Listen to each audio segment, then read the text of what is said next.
Welcome to the Property Code. I'm your host, Nick. In this episode, we explore where to invest in real estate in 2025, drawing on the latest migration patterns, technology tools, and sustainable trends to guide your decision. A week ago, Zoe stared at a map on her tablet, tracing population flows from urban centers to smaller coastal towns. She had begun her career in a major city, renting and spending hours each day commuting. Then remote work transformed her priorities, and the data revealed a surge of families and professionals relocating to regional hubs. Zoe realized this shift created fresh investment opportunities in places overlooked just a few years ago. The first area Zoe considered was the emerging tech corridor spanning two coastal cities and their hinterlands. Companies had embraced hybrid schedules, so demand for quality housing near regional innovation precincts was rising. Rental yields averaged around 5%, while property prices remained below inner city levels, offering an attractive cash flow to value ratio.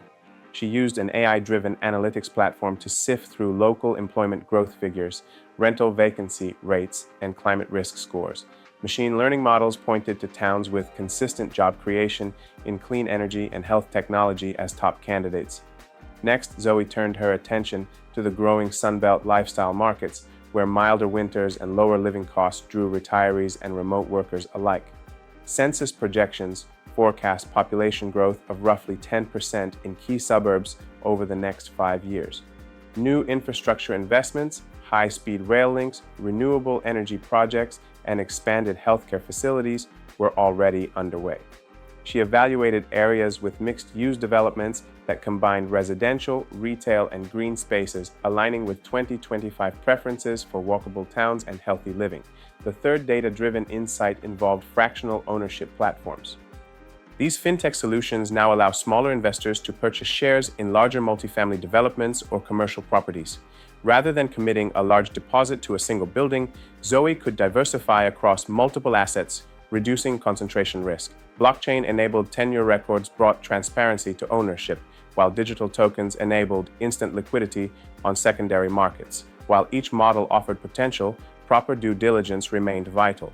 Zoe commissioned independent valuations and engaged a specialist tax advisor to understand recent reforms affecting foreign investment and incentives for energy-efficient upgrades. She also reviewed local zoning changes to avoid surprises from new development approvals. Once she narrowed her focus to 3 target suburbs, Zoe visited in person to meet local agents and community groups. Walking the streets, she observed how freshly planted trees and solar panel installations had enhanced curb appeal and tenant interest. Conversations with property managers revealed that demand peaked for homes within a 10-minute walk to co-working hubs and leisure parks. After comparing projected cash-on-cash returns, Zoe chose a townhouse near a regional tech park and a unit in a mixed-use development powered by a rooftop solar farm. She set up a self-managed super fund to hold these assets alongside a fractional stake in a commercial building project. Her diversified approach blended stable rental income, potential capital growth, and exposure to innovative sectors. Investing in 2025 demands agility, data literacy, and an eye for sustainable design. By combining AI insights, demographic trends, and fintech solutions like fractional ownership, Zoe crafted a robust strategy that aligned with modern work patterns and community values. She discovered that where you buy is as important as what you buy, and that emerging regional markets now rival traditional city centers for both growth and lifestyle. Thank you for tuning in to the Property Code. If you found value in today's journey, subscribe. Until next time, keep exploring and stay strategic.